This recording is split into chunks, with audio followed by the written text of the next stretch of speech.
Hello everyone, it's Rihanna from ASTOP, and today we are going to be talking about gender roles and stereotypes. So most of you might know that ASTOP is what we call a sexual abuse center, so we are going to talk about that a little bit today. So just be aware of that, and if you're feeling uncomfortable, feel free to take a break, take a little walk, whatever you need to do, or talk with a trusted adult either during or right after the presentation to kind of discuss anything that made you feel uncomfortable. So first up, we're going to talk a little bit about ASTOP and what we do. So all of our services are for free, and our services here are case management, which is when someone comes in and meets with our case manager, and they're going to talk about different resources in the area, so anything that someone might need. Next, we also have counseling. So that is going to be for the people who have experienced sexual assault and would like to talk with someone about, what they went through and how to kind of cope and heal from that. We also have a crisis line. So that's a 24-hour phone number that people can call if they have experienced sexual abuse and would like to talk with someone about it. We also have legal and medical advocacy. So if someone is going to report to law enforcement about the sexual abuse that's taken place, they can have an advocate go with them. So someone from our office to kind of talk them through what might happen. We also can go with people to their court cases if they have that going on. And then we also have medical advocacy, which is when someone goes to the emergency room to get what's called a SANE exam, or a sexual assault nurse examination. And during that exam, they're making sure that that person is okay medically, they don't have any injuries, but then they're also looking to collect DNA from that person to hopefully be used in a court case should it go to court. We then also have prevention education, which is what I do. Normally, I am in schools talking with kids about things like consent and our services or sexual abuse. And that's kind of where you'll probably remember me from. But we also do things virtually now, as well as different community groups. Then last on our list is support groups, which is what our counselors do, as well as their regular counseling sessions. So our support groups are for people who have experienced sexual abuse and are either a client or not, but want to be surrounded with people who also understand what they're going through. We then also have our logo there, so if you see that logo, you know that it's something that we put together. So first, to make sure that we're all on the same page, we're going to talk a little bit about sexual violence. So you guys might already have some ideas of this, so maybe take a second to think about what sexual violence is. So sexual violence can be a few different things, but a definition is any sexual action or behavior meant to make another person feel uncomfortable. So things like sexual harassment, sexual abuse, rape, sexual assault, all those different things. But sexual violence also includes attack on a person's gender or sexuality. So if anyone's ever joking about someone who is, maybe transgender, or they're making jokes about someone because they're a girl or because they're a boy, anything based on, who they like, all of that can also be considered sexual violence. So when we talk about gender, you guys might already have an idea of what that is, and we have a few definitions here. So gender is how people define masculinity and femininity. So that's how people define what makes someone masculine or manly and or what makes someone feminine or girly, I guess you could say. This can vary depending on an individual's background and culture. So in different cultures, masculinity might be defined as someone who works and someone who brings in all the money, whereas in that same culture, maybe femininity is defined as someone who stays at home and takes care of the kids and cooks and cleans, right? It's different in different people's backgrounds, like it says. It's different in different areas of the world, even different cities, even different areas of a city or different households. So gender is really an idea. It's not really a thing. So is gender just male and female? No, because there's multiple. So I know that a lot of times people talk a lot about how there's only two genders, right? But the thing is that gender is really just an idea. When people talk about there's only two genders, what they really mean is there's only two sexes, which we'll get into that in just a little bit. And I know that a lot of this might be new information for you guys. It might be, tricky to listen to because maybe you've never had these conversations today. But really what I want you guys to, think about today is just have an open mind, try to learn something new, and just be kind while we're talking about this. So I have a graphic here, an informational graphic, an infographic for talking about gender identity, gender expression, biological sex, and sexual orientation. On the top, we have gender identity. So that is how someone feels about themselves. So you can see on the left, we have woman, on the right, we have man, and in the middle is genderqueer. This is a spectrum. It's kind of like a number line, right? So things can fall anywhere along this line. So maybe someone's somewhere in between woman and genderqueer, or someone is between man and genderqueer. Maybe someone is, all the way to the left and feels very feminine. Maybe someone is all the way on the right, feels very masculine. But this can also change. So, someone who is, maybe more gender fluid or kind of flows along the line, they might not be in the same place 2 days in a row, right? And that's kind of how everyone can feel. You don't always have to be in the same spot. It's not like you're in one spot for life.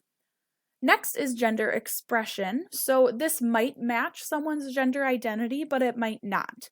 So typically it's gonna match their gender identity, but let's say that someone is between the man and genderqueer, but they express themselves as masculine because they're not ready for other people to know what they're feeling inside, right?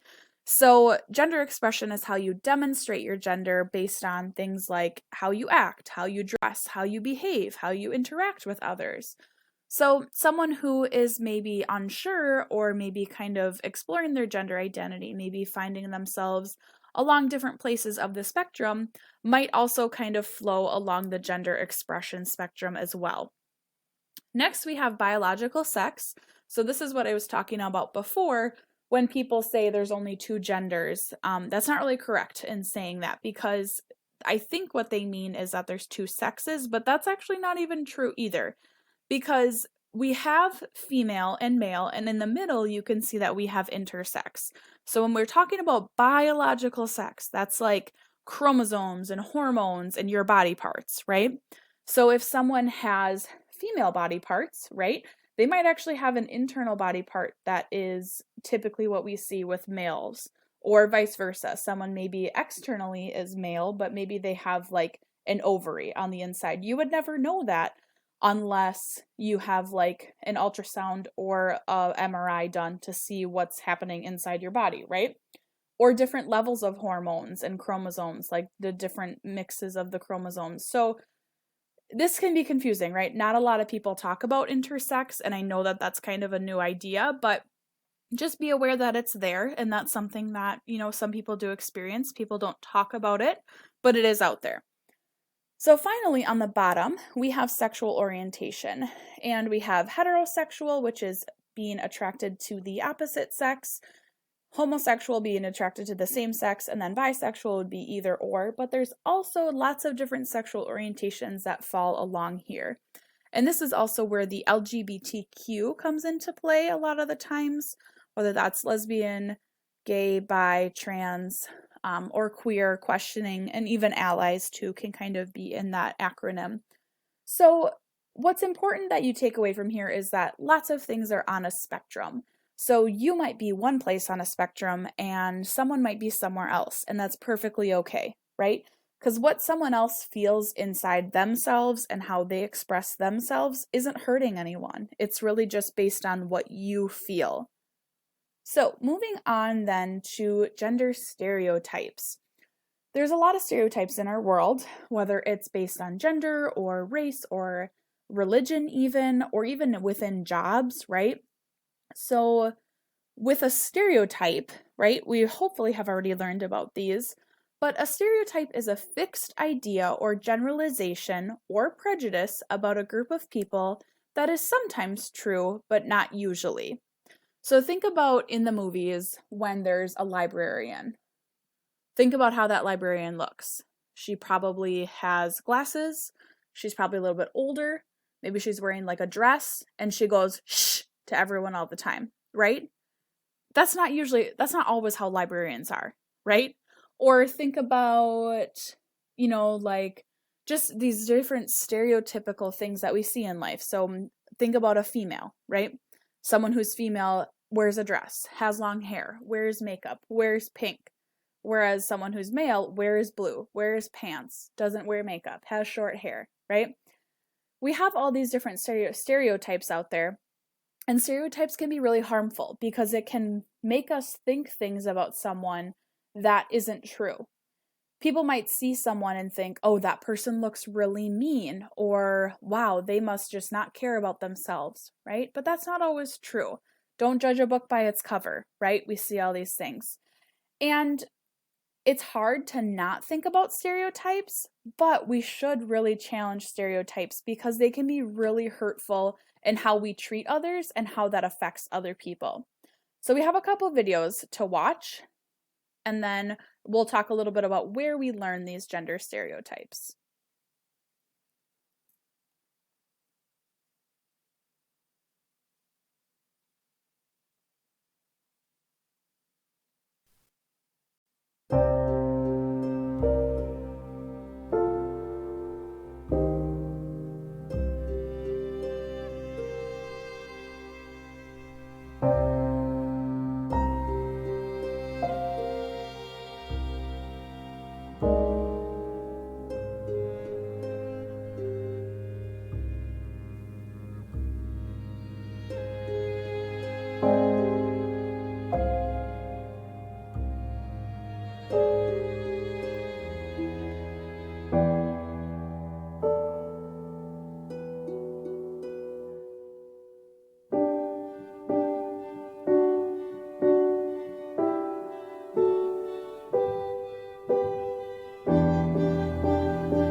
Society tries to put us all in a box.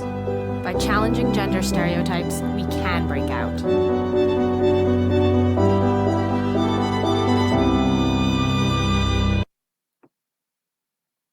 All right, so that one gives a couple different examples of like how boxes are formed, right? Automatic stereotypes about boys don't cry and girls can't play football, and if you're a girl, you should wear makeup, right? So those are those boxes, those stereotypes that people try to put into place in different parts of life, and it's really not helpful, right? Because it can kind of set us back. So if we break through those boxes, we'll be able to succeed in different ways.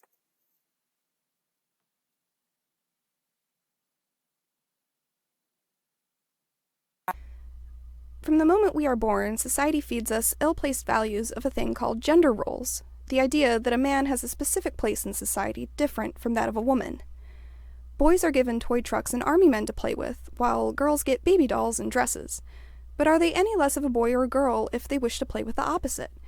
And as adults, these stereotypes only worsen, from specific dress codes to hairstyles, to jobs and even hobbies. We are constantly being told by the media and by our peers what we should and shouldn't do according to our gender, or worse, what is expected of our sex regardless of our gender. These ideas are outdated and even dangerous. No matter what we choose to do, like, or wear, we aren't just a gender, we're a person, and that's what truly matters. We do not become subhumans who deserve ridicule if we step outside of our cliches. The only way to get rid of gender stereotyping is to educate ourselves, learn how far these injustices go and how they hold back societal growth, realize what part of our habits are harmful, and be brave enough to make a change. Because our change starts with you. So again, those are some informational videos about where those stereotypes come from. And it's not to say that, just because we're raised in a certain way, that our parents are bad or our grandparents are bad, right? That's not what it's saying. It's saying that we have all sorts of different things that feed into how we form stereotypes. And it's important for us to kind of analyze those things and recognize whether or not those are true and how we can kind of break those and help make the world a happier place. So to wrap up, we're going to talk a little bit about pronouns. So preferred gender pronouns, or PGPs, is a person's pronouns, right? And that might be different depending on the gender that they identify with. So I have a handy graphic again. So gender pronouns, so really about respecting people's self-identification. This means that you should use the gender pronoun that they most identify with. How would you know what someone prefers? You can ask them, right? So one thing that I found when I was in college is a lot of times when people introduce themselves, they say, "Hi, my name is so-and-so, these are my PGPs." So I would introduce myself as, "Hi, my name is Rihanna, I use she, her, hers, and I work at ASTOP," right? So now you know that I use the she, her, hers pronouns, which means that if you're talking about me, so, "Oh, Rihanna came into our class today, she did a great job," right? That would be different if I said, "Hi, my name is Rihanna, I use they, them pronouns, and I work at ASTOP." You would then say, "Oh, yes, Rihanna came into our classroom today. They did a great job." So it seems different, right? If no one's ever talked about these before. We typically see the he, him, his, she, her, hers, they, them, theirs, but there are also different pronunciations down below in different formats. Whatever people feel that fits them might be what works for them.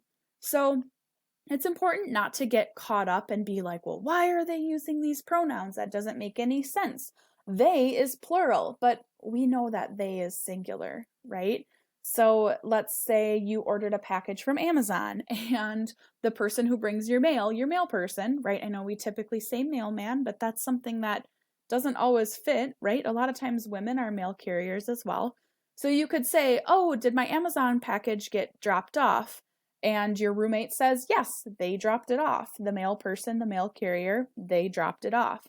That's a singular they. It doesn't always have to mean a group of people, but it's just important to recognize that there are these different pronouns out there and we don't need to freak out, right? We can just say, "Okay, cool. I'll make sure to use those when I'm addressing you or talking about you." And if you mess up, people aren't going to get mad. If it's truly a mistake, they're not going to get mad. But if you say, "Oh, well, you look like a girl or you look like a boy, so I'm using these pronouns," that's really disrespectful, right? That's like someone purposely mispronouncing your name because they want to make you mad or they just want to be disrespectful, right? So again, it's really important to respect others and understand that people are different, right? People may have different gender identities or different gender expression. And again, like I said before, if they're expressing their gender in a different way or they identify with a different gender, that's not hurting you, right? It's just important to make sure that you do your best to respect others and do your best to understand that we have stereotypes in our world and make sure that you're not contributing to those stereotypes so that you can make the world a better place.